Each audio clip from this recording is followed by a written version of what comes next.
चलिए आगे बढ़ते हैं। इस पार्ट में अब हम स्टार्ट करेंगे profit and loss appropriation account. अब जरा ध्यान से देखना क्या फर्क होता है इसमें। बेटा अब जरा ध्यान से देखो, मुझे जो मेन चीज समझानी है, क्योंकि पिछले पार्ट में हम लोगों ने थ्योरी वगैरह सब कवर कर ली थी। अब जरा ध्यान से देखना। देखिए 11th क्लास में बच्चों को एक अकाउंट पढ़ाया जाता है जिसका नाम है trading and P&L account, profit and loss account. ठीक है, इस अकाउंट के थ्रू हम लोग अपना फर्म का क्या कैलकुलेट करते हैं, नेट प्रॉफिट। अब आप बताइए, नेट प्रॉफिट हमें पता चल गया, लेकिन पार्टनरशिप में क्या है, एक से ज्यादा ओनर होते हैं, एक से ज्यादा ओनर है, मल्टीपल ओनर है। अब हमें इस प्रॉफिट को इस मल्टीपल ओनर्स में डिस्ट्रीब्यूट करना है। यहाँ पे एक अकाउंट की और नीड आई, प्रॉफिट बांटना कैसे बांटेंगे, तो एक अकाउंट की और नीड आई जिसका काम सिर्फ क्या होगा, प्रॉफिट को डिस्ट्रीब्यूट करना। तो इस अकाउंट को हम बोलते हैं profit and loss appropriation account. इसको हम बोलेंगे P&L एप्रोप्रिएशन अकाउंट। एप्रोप्रिएशन का मतलब होता है विभाजन, डिस्ट्रीब्यूशन। ये अकाउंट हम सेपरेट स्पेशल बना रहे हैं किसी चीज के लिए, प्रॉफिट को बांटने के लिए। यानी प्रॉफिट कौन से अकाउंट से निकलेगा, प्रॉफिट एंड लॉस अकाउंट, और उस प्रॉफिट को बांटेंगे हम किस अकाउंट में, P&L एप्रोप्रिएशन अकाउंट में। ठीक है, चलो अब जरा इसका फॉर्मेट देखो। देखिए trading account, profit and loss account, profit को हम कैपिटल में दे देते हैं, लेकिन यहाँ पे हम एक सेपरेट अकाउंट बनाते हैं पार्टनरशिप में जिसका नाम है profit and loss appropriation account. अच्छा, दूसरा पॉइंट, तो प्रॉफिट को बांटने के लिए तो हमने एक अकाउंट बना लिया, क्या नाम पड़ा इसका, प्रॉफिट लॉस एप्रोप्रिएशन अकाउंट। अब ध्यान दो, अब बेटा 11th क्लास में ही आपने पढ़ा था ऑनर कितने होते थे, एक। अब ऑनर का बिजनेस में एक अकाउंट होता है, क्या बोलते हैं उस अकाउंट को, कैपिटल अकाउंट। तो ऑनर का बिजनेस में एक अकाउंट होता है, उसको बोलते हैं हम कैपिटल अकाउंट। क्योंकि 11th में एक ऑनर होता था तो उसका कैपिटल ना हम जनरली बैलेंस शीट में ही मेंटेन कर लेते थे, कैपिटल लिखते थे, इसी में ही क्लास करते थे, नेट प्रॉफिट वगैरह सब कुछ यही एडजस्ट हो जाता था। बट अब अगेन पार्टनरशिप में प्रॉब्लम क्या है, नंबर ऑफ पार्टनर्स क्या है, ज्यादा है। तो नंबर ऑफ पार्टनर ज्यादा होने की वजह से हमें हर एक पार्टनर का क्या करना पड़ता है, सेपरेट कैपिटल अकाउंट मेंटेन करना पड़ेगा यहाँ पे। तो हमारे दो टॉपिक हो गए जो हम लोग रिवाइज करने हैं। पहला topic profit and loss appropriation account जिसका काम क्या है, प्रॉफिट को बांटना। दूसरा कैपिटल अकाउंट जिसका काम क्या है, पार्टनर की कैपिटल को मेंटेन करना। क्योंकि यहाँ पे नंबर पार्टनर 50 हो सकते हैं, 50 लोगों की कैपिटल तो ऐसे हम बैलेंस शीट में मेंटेन कर नहीं सकते, तो हमें हर एक क्या करना पड़ेगा, अकाउंट बनाना पड़ेगा। हालांकि हमारे कोर्स में मैक्सिमम 4 पार्टनर तक आ सकते हैं, पॉसिबल है 3 या 4, वैसे जनरली 3 आते हैं, नहीं तो मैक्सिमम 4 सकते हैं पार्टनर। तो ऐसे में हम कैपिटल अकाउंट बनाना सीखेंगे। सबसे पहले एप्रोप्रिएशन अकाउंट देख लो।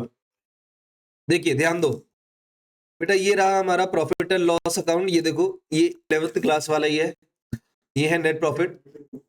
और पार्टनर से रिलेटेड, बिजनेस से रिलेटेड जितने भी खर्चे होते हैं वो सब यही आ जाते हैं। तो क्या क्या पे करते हैं, एम्प्लॉय को सैलरी देंगे, बिजनेस एक्सपेंस चाहिए, इंटरेस्ट और लोन ये एक बिजनेस का एक्सपेंस है, रेंट, पार्टनर्स को अगर कोई रेंट दे रहे हैं बिजनेस का एक्सपेंस है, मैनेजर को कोई कमीशन या सैलरी दे रहे हो बिजनेस का एक्सपेंस है। ये सारा का सारा खर्चा, इसको हम क्या मानते हैं, बिजनेस एक्सपेंस मानते हैं। या इसको हम ये भी बोलते हैं, ये चार्ज अगेंस्ट प्रॉफिट है। जो खर्चा बिजनेस का होता है उसको हम बोलते हैं चार्ज अगेंस्ट प्रॉफिट, उसके लिए एक टर्म यूज की जाती है।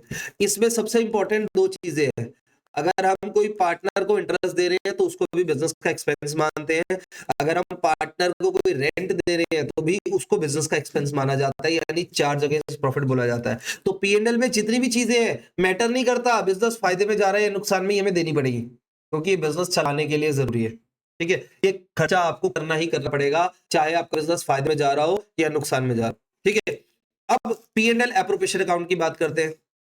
इसके अंदर अब जरा ध्यान से देखना, जो भी चीज हम पार्टनर को पे करें, जैसे पार्टनर को अगर हम कोई इंटरेस्ट देंगे कैपिटल के ऊपर, पार्टनर को अगर हम कोई सैलरी देंगे, पार्टनर को अगर हम कोई कमीशन देंगे, तो ये बिजनेस के लिए क्या होता है, खर्चा होता है, एक्सपेंस है बिजनेस के लिए, इसलिए हम इसको क्या कर देंगे, डेबिट कर देंगे। रूल है, all the expense and losses are debit.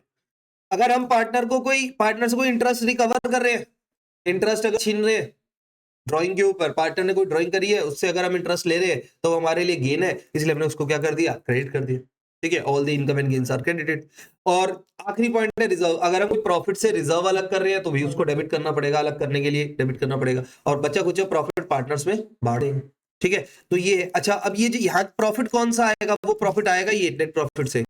Net profit में से सब कुछ माइनस कर आगे जो बचेगा वो यहाँ पे आएगा। तो आप लोगों को करना क्या, मेन अभी इसके अंदर जितने भी कंपोनेंट आपको दिख रहे हैं दोनों अकाउंट के अंदर, हमें एक एक करके वो सीखने हैं, एक एक करके उनके पॉइंट सीखने हैं इस अकाउंट में। पहले मैं आपको इसका एक हल्का सा छोटा सा क्वेश्चन करवा देता हूँ, करिए ये वाला क्वेश्चन करते हैं। देखो बेटा, आप इस अकाउंट को बनाते हैं profit and loss appropriation account. Format ध्यान से देखना, कह रहा है एबीसी पार्टनर है, कैपिटल है 1,80,000 60,000 और पार्टनरशिप डीड में डिटेल दी हुई है। तो एक एक करके करते हैं।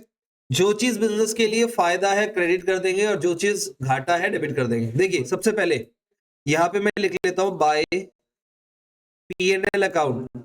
यहाँ पे मेरा क्या ट्रांसफर हो गया, नेट प्रॉफिट। ये नेट प्रॉफिट P&L अकाउंट से ट्रांसफर हुआ, ये दे रखा है आपको profit before taking above facts. बेटा जो खर्चे क्या कर देंगे, सब डेबिट कर देंगे। सबसे पहले हम पार्टनर को क्या दे रहे हैं, सैलरी, तो टू बी सैलरी। और यहाँ पे सबसे अच्छी बात, जो खर्चा आता है वो एनुअल आता है, तो 1000 इंटू 12,000। इसके बाद interest on capital, interest on capital तीनों पार्टनर्स को दे दो, ए बी सी। 10%, 10,000, 8,000, 6,000, 24। ठीक है, ओके। आगे सी को कमीशन दे दो, लीजिए कमीशन दे दिए अपने 4,000। और ड्राइंग बेटा पे नहीं करते, रिकवर करते हैं, वसूलते हैं, तो बाय क्रेडिट साइड हमारे लिए फायदा है ये। Interest on drawing, interest on drawing A B C 500, 400, 300, 1200। और अब एक चीज बोल रहा है जनरल रिजर्व बनाना है।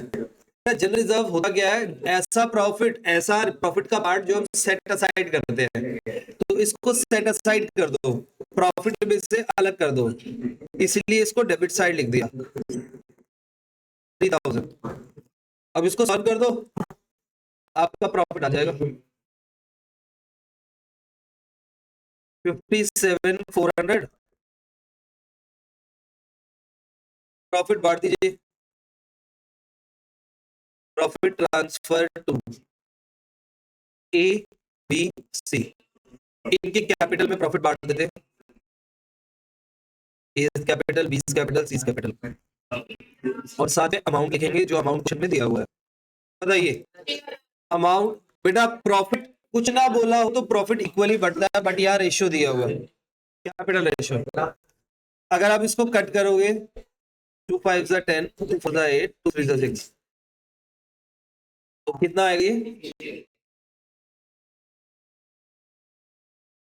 400। ठीक है, और कितना कितना डिस्ट्रीब्यूट हो,